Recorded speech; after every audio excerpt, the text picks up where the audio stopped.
ಅದು ಅಂಥದ್ದೇನಿಲ್ಲ. ಅದಕ್ಕೆ ನಾವಿಬ್ರು ಆತ್ಮೀಯ ಸ್ನೇಹಿತರಲ್ಲ, ತುಂಬ ದಿನ ಆಗಿತ್ತು ನಾವಿಬ್ರು ಭೇಟಿಯಾಗ್ತೆ. ಸಡನ್ ಆಗಿ ಭೇಟಿ ಆಗ್ಬಿಟ್ವಿ, ಅಂಥದ್ರಲ್ಲಿ ನೀವು ಬಂದ್ಬಿಟ್ರಿ. ಬೇರೆ ಇಲ್ಲ. ಅದಕ್ಕೆ ಸಾಕು ಮಾಡಿ ನಿಮ್ಮ ನಾಟಕದ ಮಾತುಗಳನ್ನ. ಅದಕ್ಕೆ ನೀವು ತಪ್ಪು ತಿಳ್ಕೊಂಡಿದ್ದೀರಾ ಅನ್ಸುತ್ತೆ. ನಮ್ಮಿಬ್ರು ನಡುವೆ ಬೇರೆ ಯಾವುದೇ ರೀತಿ ಭಾವನೆಗಳಿಲ್ಲ. ತುಂಬ ದಿನಗಳ ನಂತರ ಭೇಟಿ ಆಗಿದ್ದೀವಿ ಅಷ್ಟೇ. ಇಬ್ರು ಮಾತಾಡ್ತಾ ಇದ್ವಿ. ಈ ರೀತಿ ಅನನ್ಯವಾಗಿ ಮಾತಾಡ್ತಿದ್ದೀರ ನೋಡಿ ನೀವು ತಪ್ಪು ತಿಳ್ಕೊಂಡ್ರೆ ನಾವೇನಕ್ಕೆ ಸಾಕು ಸಾಕು. ಅವನು ನಿನ್ನ ಸ್ನೇಹಿತನಾಗಿದ್ರೆ ಮನೆಯಲ್ಲಿ ಕೂರಿಸಿ ಎಲ್ಲರ ಮುಂದೆ ಜೊತೆ ಊಟ ಉಪಚಾರವನ್ನ ಮಾಡ್ತಾ ಇದ್ದೆ.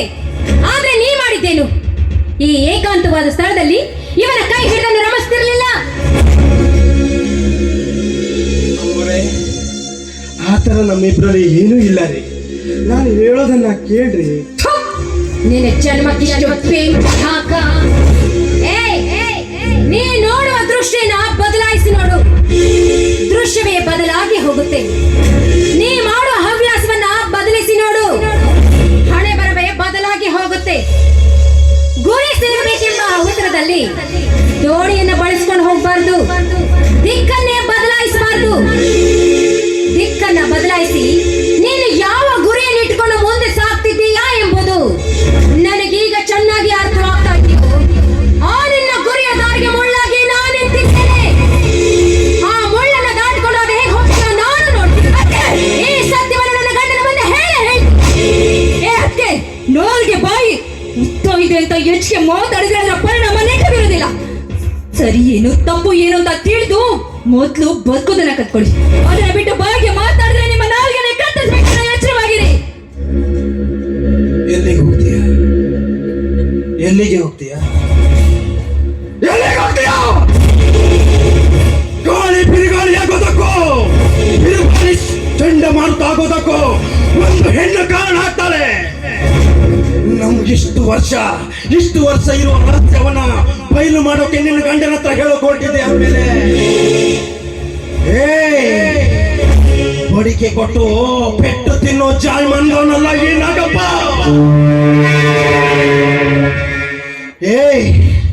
ಈ ಸುಮತಿಗೋಸ್ಕರ ನಾನು ಏನು ಬೇಕಾದರೂ ಮಾಡ್ತೀನಿ.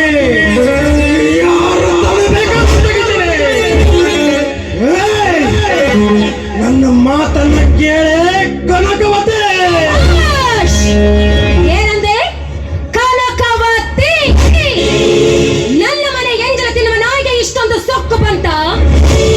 ನಿನ್ನಂತ ಎಂಜಲ ತಿನ್ನುವ ನಾಯಿಗೆ ಬೀದಿಲಿ ಬಿದ್ದಿರೋ ಕಲ್ಲಾದ್ರೇನು ಶಿವಲಿಂಗವಾದ್ರೇನು ನಿಮ್ಮಂತವರಿಗೆ ಅದು ಕಲ್ಲಾಗೆ ಕಾಣುತ್ತೆ. ಇದುವರೆಗೂ ಅಮ್ಮವರೇ ಎಂದು ಕರಿಬೇಕಾದ ನಿನ್ನ ಕಾಲಿಗೆ ಏಕವಚನದಲ್ಲಿ ಕನಕವತಿ ಅಂತ ಕರಿಬೇಕಾದ್ರೆ ಅದೆಷ್ಟು ಕೋಪ ನಿನಗೆ? ಏನಂದುಕೊಂಡೆ ನೀನು? ಏಕವಚನದಲ್ಲಿ ಕನಕವತಿ ಕನಕವತಿ ಕನಕವತಿ ಅಂದ್ರೆ ಗೊತ್ತೇನೋ ನಿನಗೆ? ಇದುವರೆಗೂ ತಾಯಿಯಾಗಿ ನಿನ್ನನ್ನು ಜೋಪಾನ ಮಾಡಿ ಕೈ ತುತ್ತನ್ನ ಕೊಟ್ಟವಳು ನಾನು. ಪಾಪಿ, ನಿನ್ನಂತವನ ಬುದ್ಧಿ ನನಗೆ ಈಗ ಗೊತ್ತಾಯ್ತು. ನನ್ನ ಗಂಡನ ಮುಂದೆ ಎಲ್ಲ ಸತ್ಯವನ್ನ ಹೇಳ್ತೀನೋ ಸುಮ್ಮನೆ ಬಿಡಬಾರ್ದು. ನೋಡು, ಈ ಪಾಪಿನ ಸುಮ್ಮನೆ ಬಿಡಬಾರ್ದು. ಅಕಸ್ಮಾತ್ ಆಗಿ ಇವಳನ್ನ ಏನಾದ್ರೂ ಬಿಟ್ರೆ ಅಂದ್ರೆ ನಮ್ಮಿಬ್ಬರ ಪ್ರೀತಿ ವಾಸನೆ ಇಲ್ಲಿವರೆಗೂ ಗೊತ್ತಾಗಬಾರ್ದಂತ ಎಷ್ಟು ದಿನ ನಡ್ಕೊಳ್ತಿದ್ವು. ಅದು ಎಲ್ಲ ನನ್ನ ಗಂಡನಿಗೆ ಗೊತ್ತಾಗಿ ಚಿತ್ರ ಆಗ್ಬಿಟ್ಟು ಸರಿಯಾದ ಪಾಠ ನಾವು ಕಲಿಸಬೇಕು. ಇವಳನ್ನ ಜೀವಂತವಾಗಿ ಉಳಿಸಿರ್ತಾರೆ. ಇವಳನ್ನ ನೋಗಿಣಿಯಾಗಿ ಸ್ವಲ್ಪ ದಿನ ಕಚ್ಚಿರೋ ತರ ವಿಷ ಬಿವಾರ್ಲಿಲ್ಲ ಅಂತ ಹೇಳಿದ್ರೆ ನನ್ನ ಹೆಸರು ಸುಮತಿನೇ ಅಲ್ವೋ? ಅರ್ಥ ಆಯ್ತಲ್ವಾ? ಅರ್ಥ ಆದ್ಮೇಲೆ ವ್ಯರ್ಥ ಮಾತುಗಳನ್ನು ಆಡಬೇಡ ಕನಕವತಿ. ನಮ್ಮ ಬಾಡಿಗೆ ನಾವಿರ್ತೀವಿ, ನಿಮ್ಮ ಪಾಡಿಗೆ ನೀವು ಇದ್ಬಿಡಿ. ಎಲ್ಲ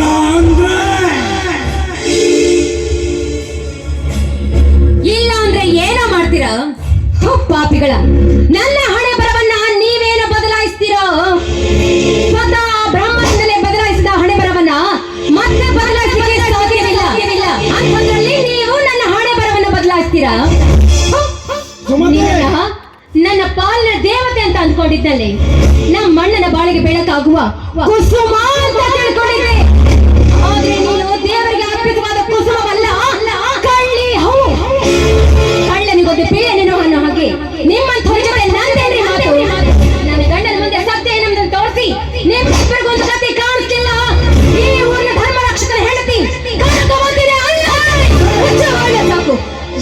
ಕಳೆಗೊಂದು ಪಿಳ್ಳೆ ನೋವು ಅಂತ ಬಯಸಿ ಬಯಸಿ ಬರೋಣ ನೀನು ಕಣೆ. ಹ, ಪ್ರೀತಿ ಪ್ರೇಮದಲ್ಲಿ ಮುಳುಗಿರೋ ನಮ್ಮನ್ನ ತೊಂದರೆ ಮಾಡಿ ಇದು ಸಂಕಷ್ಟಕ್ಕೆ ಸಿಲುಕಿಸೋಕೆ ಹೊರಟಿದ್ಯಲ್ಲ, ನಿನ್ನ ಸುಮ್ಮನೆ ಬಿಡ್ಬೇಕು ಅನ್ಕೊಂಡ. ನಿನ್ನ ಹೊಟ್ಟೆನಲ್ಲಿ ಹುಡ್ತಿರೋ ಈ ಮಗುನ ಹಿಂದೆ ಅದಕ್ಕೊಂದು ಗಣತಿ ಕಾಣಿಸಿದ್ರೆ ಈ ಭೂಮಿ ಮೇಲೆ ಮತ್ತೆ ಹುಟ್ಟಿ ಬಂದು ನಿನ್ನ ತೊಳೆ ಬರೋದಕ್ಕೆ ಸಾಧ್ಯವಿಲ್ವೇ? ನಿನ್ನ ತೊಳೆ ಈ ಭೂಮಿ ಮೇಲೆ ಇದ್ರೆ ತಾನೆ ಅದಕ್ಕೊಂದು ಗತಿ ಕಾಣಿಸಿ ಕೊನೆ ಹಂತ್ಯನ ಕಾಣಿಸ್ಲಿಲ್ಲ ಅಂತ ಹೇಳಿದ್ರೆ ಅದ್ರ ಪರಿಣಾಮ ಮುಂದೆ ಏನಾಗಿದೆ ನೋಡ್ತಾ ಇರು. ಸುಮತಿ, ಸರ್ವನಾಶದ ಸಮುದ್ರವು ಕೇಳಿದೆ. ನಮ್ಮ ದಾರಿಗೆ ಅಡ್ಡ ಬಂದಿರೋ ಇವಳನ್ನು ಇಲ್ಲೇ ಮಾಡಬೇಕು. ಏನು ನೋಡ್ತಾ ಇದೀಯಾ? ಲೇ ನಾಗಪ್ಪ, ನೀನು ನನ್ನ ಸಾಯಿಸಿದ ಮಾತ್ರಕ್ಕೆ ಎಲ್ಲಿಗೆ ಕತೆ ಹಂಚುವಾಯ್ತು ಅಂತ ತಿಳಿದುಕೊಂಡ್ರೆ ನಿಮ್ಮಂಥ ಮುಟ್ಟಾಡ್ರು ಈ ಊರಿಗೆ ಬೇರೆ ಯಾರು ಇಲ್ಲ. ನಾನು ಇಡೀ ಊರಿಗೆ ಧರ್ಮವನ್ನು ಹೇಳುವ ಧರ್ಮ ರಕ್ಷಕನ ಹೆಂಡತಿ ಕನಕವತಿ. ಅವರಲ್ಲಿ ಎಷ್ಟು ನ್ಯಾಯ ಧರ್ಮ ನೀತಿ ಇದೆಯೋ, ಶತ್ರುಗಳನ್ನ ಕಂಡ್ರೆ ಕತ್ತು ತೆಗೆಯುವ ಧೈರ್ಯವಿದೆಯೋ, ಅವರ ಹೆಂಡತಿಯಾದ ನನಗೂ ಅಷ್ಟೇ ಧೈರ್ಯವಿದೆ. ಮೇಲಾಗಿ ಸಿಂಹಾದ್ರಿಯ ಮನೆಯ ಸೊಸೆ ನಾನು. ಸಹನೆ ಬಂದ್ರೆ ತಾಯಿಯಾಗಿ ಕೈ ತುತ್ತನ್ನು ಹಾಕ್ತೀನಿ. ಇನ್ನು ಕ್ರೋಧವಾಗಿ ನನ್ನ ಹತ್ರ ಬಂದಿದ್ಯಾ?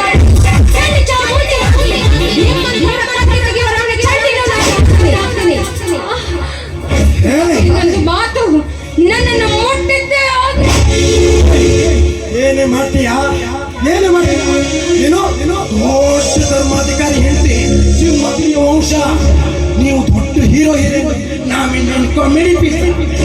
ಸುಮತಿ, ಹಿಡ್ಕೋ ಇವಳನ್ನ ಇಲ್ಲೇ ಸರ್ವನಾಶ ಮಾಡೋಣ. ಸರ್ವನಾಶ ಏನು? ಇವಳ ರಕ್ತನ ಹೀರಿ ಹೀರಿ ಆ ರಕ್ತನ ನಾವೇ ಘಟ ಘಟ ಅಂತ ಕುಡಿಬೇಕು. ಆಗ ನಮ್ಮಿಬ್ರಿಗೂ ಸಮಾಧಾನ ಆಗತ್ತೆ. ನಾಗಪ್ಪ, ಶುರು ಹಚ್ಕೋ.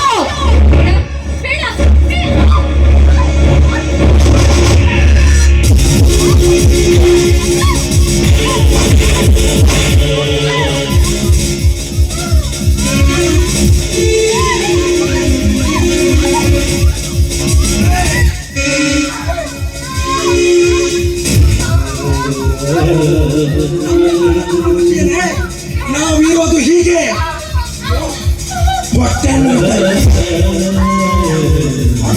ಇದೆ.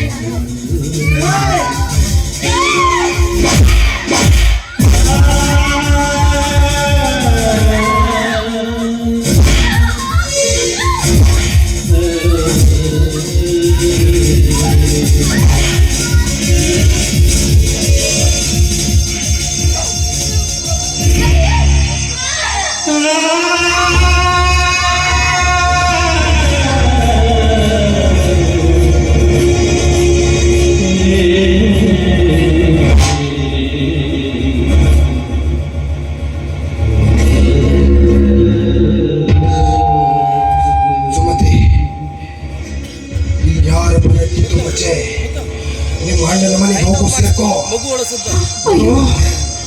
ನಿಮ್ಮ ಅಣ್ಣನ ಮುಂದೆ ದುಃಖ ಹೇಗಾಗ್ಬೇಕು? ಸತ್ತ ಮನೆಯಲ್ಲಿ ಯಾರು ಈ ರೀತಿ ಹೇಳ್ಬಾರ್ದು. ಆ ರೀತಿ ನೀನು ದುಃಖ ಮಾಡಬೇಕು. ಮುಂದಿಂದ ಏನು ನಾನು ಮ್ಯಾನೇಜ್ ಮಾಡ್ತೀನಿ. ಹೋಗು. ನನಗೆ ಯಾಕೋ ತುಂಬಾ ಭಯ ಆಗ್ತಿದೆ ನಾಗಪ್ಪ. ಅವಳೇನೋ ಮಾಡ್ಬಿಟ್ಲು, ಎಲ್ಲ ವಿಷಯ ಗೊತ್ತಾಗ್ಬಿಡ್ತಂತ ತಾವೇನೋ ನಮ್ಮ ಕೈಯಾರೆ ಅವಳ ಸಾಯಿಸ್ಬಿಟ್ವಿ. ಅಕಸ್ಮಾತ್ ಆಗಿ ಈ ವಿಷಯ ಏನಾದ್ರೂ ನನ್ನ ಗಂಡನ್ಗಾಗ್ಲಿ ನನ್ನ ಅಣ್ಣನ್ಗಾಗ್ಲಿ ಗೊತ್ತಾಗ್ಬಿಟ್ರೆ ಇವಳನ್ನ ನಾವು ಸಾಯಿಸ್ತಿದ್ರೆ ನನ್ನ ಅಣ್ಣ ನಮ್ಮಿಬ್ಬರನ್ನು ಸಾಯಿಸ್ಬಿಡ್ತಾರೆ. ಈಗ ಆಗಿರೋ ವಿಷಯ ಬಿಟ್ಬಿಡು. ಹೋಗು ಹೋಗು. ನನಗೆ ಯಾಕೋ ಭಯದಲ್ಲಿ ತುಂಬಾ ಬೆವರು ಬರ್ತಿದೆ ನಾಗಪ್ಪ. ಪರವಾಗಿಲ್ಲ, ಅವಳು ಏನಾದ್ರೂ ಕಾನೂನು ಪ್ರಕಾರ ಯಾವುದೇ ರೀತಿ ಸಾಕ್ಷಿ ಸಿಗ್ಬಾರ್ದು. ಹಾಗೆ ಮಾಡಿದ್ಯಾ ತಾನೆ? ಅಕಸ್ಮಾತ್ ಆಗಿ ಏನಾದ್ರು ನಮ್ಮ ಕಡೆ ಏನಾದ್ರು ಸಿಕ್ಬಿಟ್ರೆ ನೋಡು, ಇನ್ನೊಂದ್ಸಲ ನೋಡೋಣಪ್ಪ. ನಾನು ನೋಡ್ತೀನಿ. ಸರಿ, ನಾನು ಹೋಗ್ತೇನೆ, ಬೇಗ ಬಂದ್ಬಿಡು.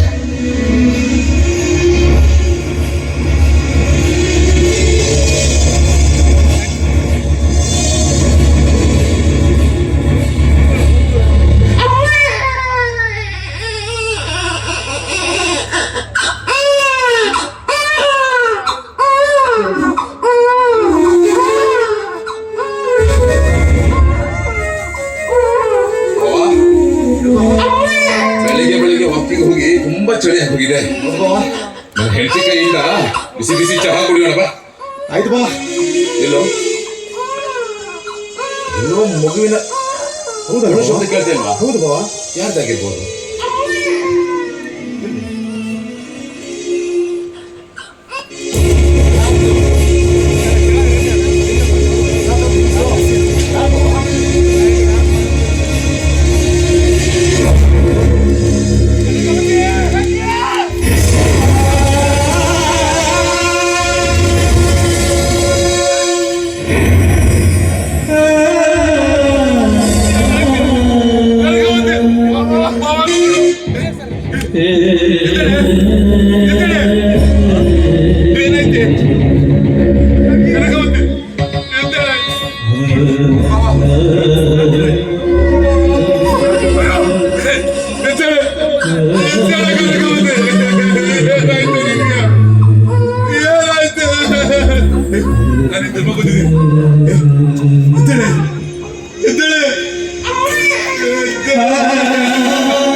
ನೀನು ಸತ್ತು ನೀನು ಕೂಡ ಹುಡುಗಾಟ ಸೇರ್ಬೇಕು ಅನ್ಕೊಂಡೆ.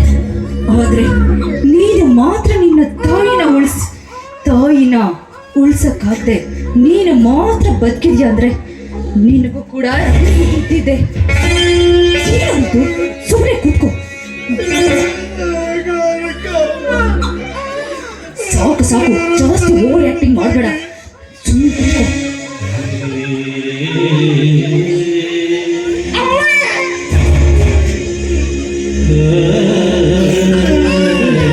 ಜಾಸ್ತಿ ಓವರ್ ಆಕ್ಟಿಂಗ್ ಮಾಡಿದ್ರೆ ಅವ್ರಿಗೆ ಗೊತ್ತಾಗುತ್ತೆ ಡಾಕ್ಟರ್ ಸಾಯಿಸ್ತಿದ್ದೀವಿ ಅಂತ. ಸ್ವಲ್ಪ ಸುಮ್ಮನೆ ಇತ್ತು, ಲೈಟ್ ಆಗಿ ಓವರ್ ಆಕ್ಟಿಂಗ್ ಮಾಡಿ. ಈ ರೀತಿ ಹೇಳ್ತಾ ಕೂತ್ರೆ ಹೇಗೋ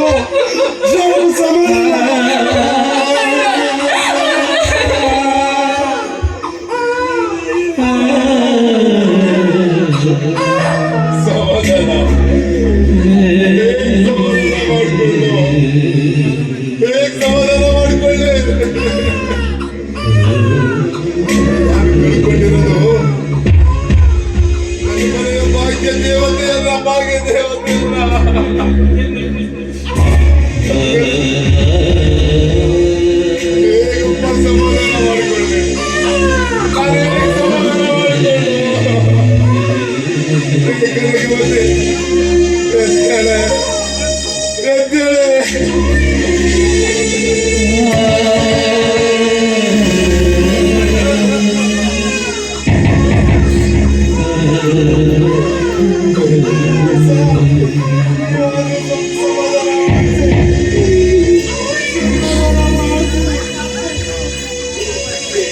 ಹೀಗೆ ಹೇಳ್ತಾ ಕೂತ್ರೆ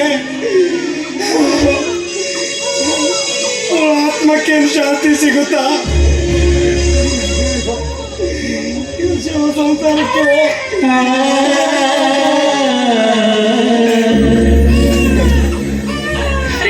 ನೀವಾದ್ರೂ ಹೇಳ್ರಿ, ನಮ್ಮ ಅತ್ತಿಗೆಗೆ ಏನಾಯ್ತು?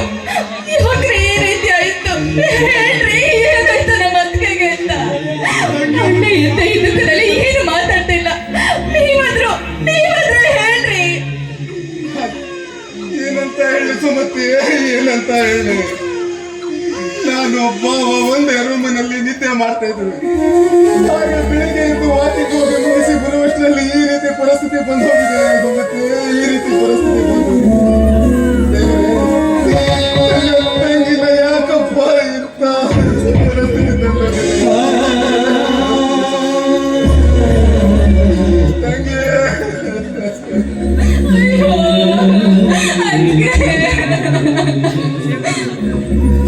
ಖರ್ಚು ಬೇರೆ ಹುಟ್ಟು ಬಿಟ್ಟಿದೆ. ದರಿದ್ರ ಎತ್ಕೊಂಡು ಸಾಯ್ಬೇಕು.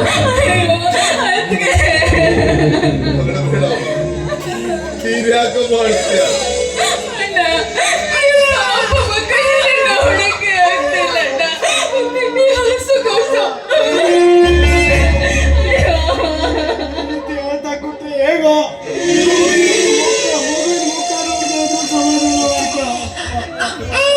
ಇದು ಆ ವಿಧಿ ಆಡಿದ ಆಟ, ವಿಧಿ ಆಡಿದ ಆಟನಪ್ಪ ಇದು.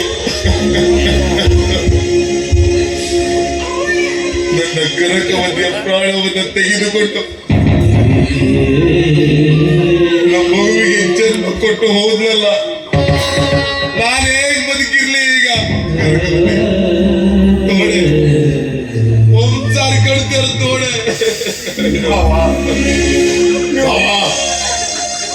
ನನ್ನ ಕನಕವತಿಗೆ ಈ ಸ್ಥಿತಿ ತಂದವರನ್ನ ನಾನು ಯಾವತ್ತೂ ಬಿಡಲ್ಲ, ಯಾವತ್ತೂ ಬಿಡಲ್ಲ. ಕನಕವತಿ ನೋಡೆ ನೋಡೆ. ಸುಮತಿ, ನಿಮ್ಮ ಅಣ್ಣ ನಮ್ಮ ಬುಡಕ್ಕೆ ಬರುವಾಗ ಕಾಣುತ್ತೆ ನೋಡು. ನಾನು ಅವ್ರು 10 ಜನ ಎತ್ತು ಬಂದ್ರು ಆ ಸಾಕ್ಷಿನ ಸಿಗದೆ ಇರೋ ಮಾಡ್ಬಿಟ್ಟಿದ್ದೇನೆ.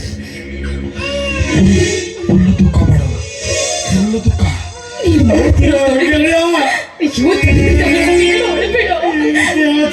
ಹೇಗೆ ನಮ್ಮ ಕನಕಮ್ಮನ ಈ ರೀತಿ ಪರಿಸ್ಥಿತಿ ತಂದವರು ಆಗಲ್ಲ.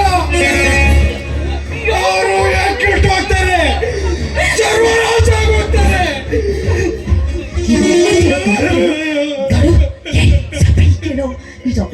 ಓವರ್ ಆಕ್ಟಿಂಗ್ ಆಗ್ತಿದೆ.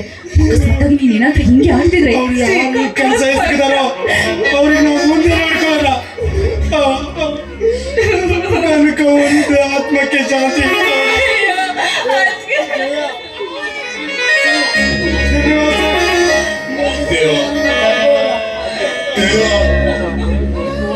ಜಗದ್ ರಕ್ಷಕ,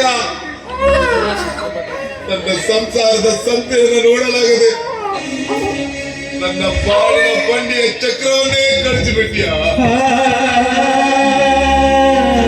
ಚಕ್ರವನ್ನೇ ಕಳಿಸಿಬಿಟ್ಟಿಯ.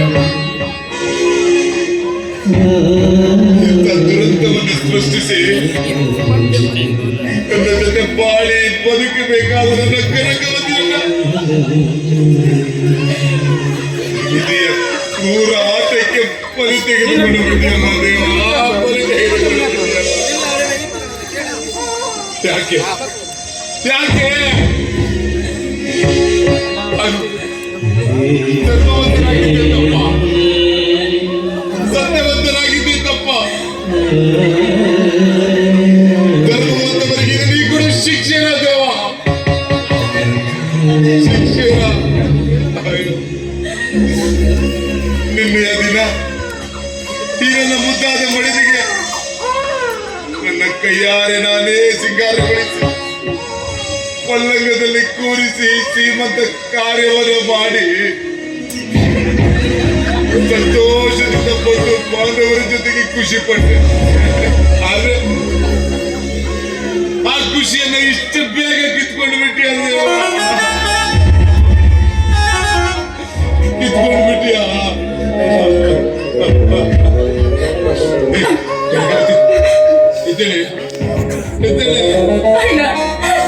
ಇಷ್ಟೇ ಸಲ ಹತ್ಕಡೆ ಎದ್ದೇಳೆ ಎದ್ದೇಳೆ ಅಂದ್ರೆ ಎಲ್ಲ ಅಣ್ಣ ಎದ್ದೇಳ್ತಾನೆ. ಅಣ್ಣ ಎದ್ದೇಳ, ಕೊನೆ ಬಾರಿ ಅದೇನು ಅಂತ್ಯ ಸಂಸ್ಕಾರ ಮಾಡ್ಬೇಕು ಅದನ್ನು ಮಾಡಿ ಮುಗಿಸೋಣ. ಎದ್ದೇಳಣ್ಣ, ಎದ್ದೇಳು. ಹೌದಮ್ಮ, ಇದು ವಿಧಿಯ ಕ್ರೂರ ಮೋಸದಾಟ. ನಿನ್ನೆ ದಿನ ಮನೆಯಲ್ಲಿ ಸಿಂಗರಿಸಿದ ಹೂವಿನ ಪರಿಮಳವೇ ಇನ್ನು ವಾಸಿಲ್ಲ. ಅಂಥದ್ರಲ್ಲಿ ನನ್ನ ಬಾಳಿನ ಕೊಂಡಿ ನನ್ನ ಕನಕವತಿ, ನನ್ನ ಕನಕವತಿ. ಅಯ್ಯೋ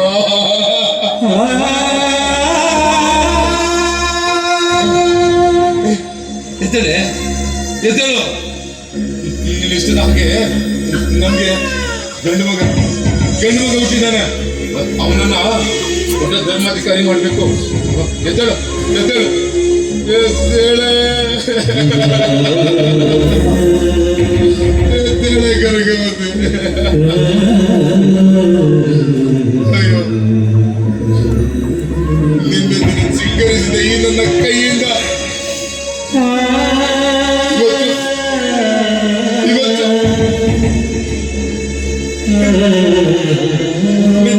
ನಿನ್ನ ಶವವನ್ನು ಸಿಂಗರಿಸಬೇಕಲ್ಲ ಈ ನನ್ನ ಕೈಗಳಿಂದ.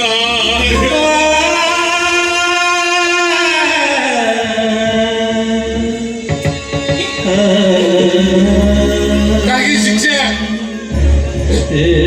ದೇವ, ಹೇಗಿದ್ರೆ ನನ್ನ ಪ್ರಾಣನೇ ತಗೋ, ಇವಳನ್ನು ಬದುಕಿಸಿಕೊಡೋ ದೇವ, ಬದುಕಿಸಿಕೊಡು.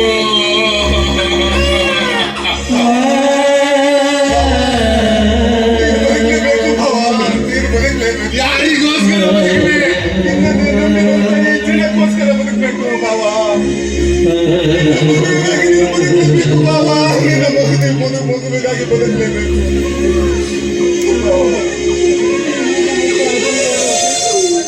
ಸಮಾಧಾನ ಮಾಡ್ಕೊಳ್ಳ, ಹೇಗೆ ಸಮಾಧಾನ ಮಾಡಿಕೊಳ್ಳು? ನನ್ನ ಧರ್ಮ ದೇವತೆಯನ್ನು ಕಳೆದುಕೊಂಡು ಹೇಗಪ್ಪ ಸಮಾಧಾನ ಮಾಡಿಕೊಳ್ಳು?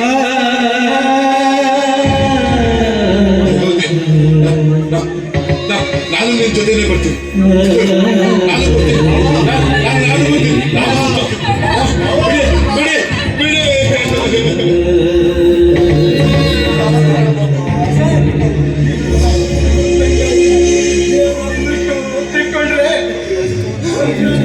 ಏನೇನೋ ಮಾತಾಡ್ತಾರೆ, ಆದಷ್ಟು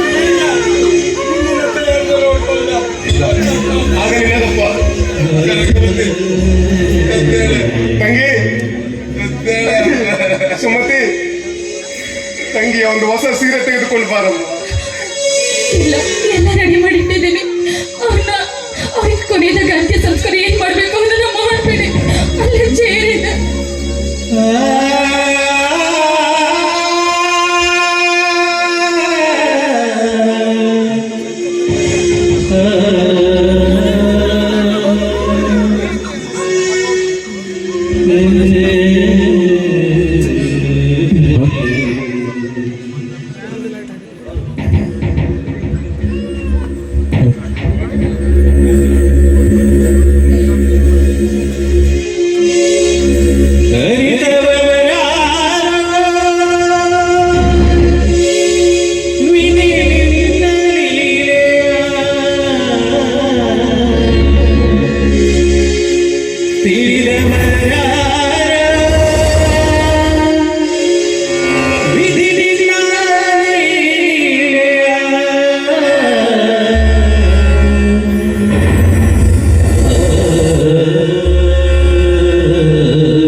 Hey